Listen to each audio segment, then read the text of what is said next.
Milli Məclis Avropa Parlamenti ilə əlaqələrin dayandırılmasına qərar verib.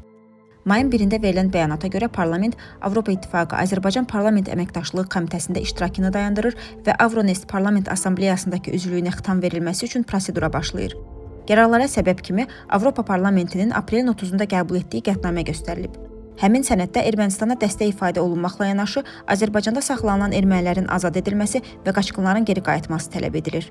Milli Məclis Avropa Parlamentini son illərdə Azərbaycan əleyhinə ondan çox qərəzli qətnamə qəbul etməkdə ittiham edib. Bəyanatda o da deyilir ki, Avropa Parlamenti Azərbaycan ilə Avropa İttifaqı arasında əlaqələrin inkişafına maneə törədir.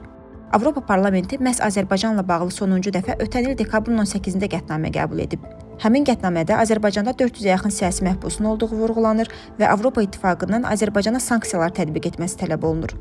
Keçmiş diplomat, siyasi şərhçi Nahid Cəfərov isə düşünür ki, Avropa Parlamenti ilə əlaqələri dayandırmaq Azərbaycanın Avropa İttifaqı ilə münasibətlərinə xələl gətirməyəcək.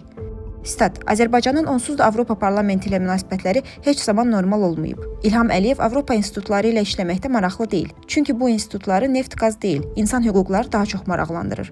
İlham Əliyev daha çox Avropa İttifaqına üzv olan dövlətlərlə fərdi müstəvidə əməkdaşlığa meyillidir. Çünki bu zaman Azərbaycanın təbii resurslarını təklif kimi masaya qoya, özü üçün müəyyən güzəştlər əldə edə bilir. Xəzər Təhqiqat və Analiz Mərkəzinin direktoru Elman Fəttah da sosial media hesabında yazıb ki, Azərbaycan fərdi ölkələrlə münasibətləri gücləndirməklə özünü Avropanın təzyiqlərindən qorumağa çalışır.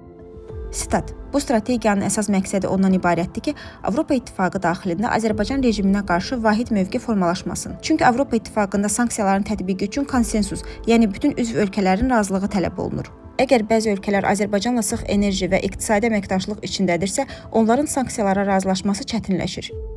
Avropa İttifaqının xarici siyasət və təhlükəsizlik üzrə ali nümayəndəsi Kaja Kallas da aprelin 21-də mətbuat konfransında jurnalistin sualına cavabında bildirib ki, Azərbaycan Avropa İttifaqı üçün enerji sahəsində əhəmiyyətli tərəfdaşdır və əməkdaşlığı genişləndirmək niyyətindədirlər.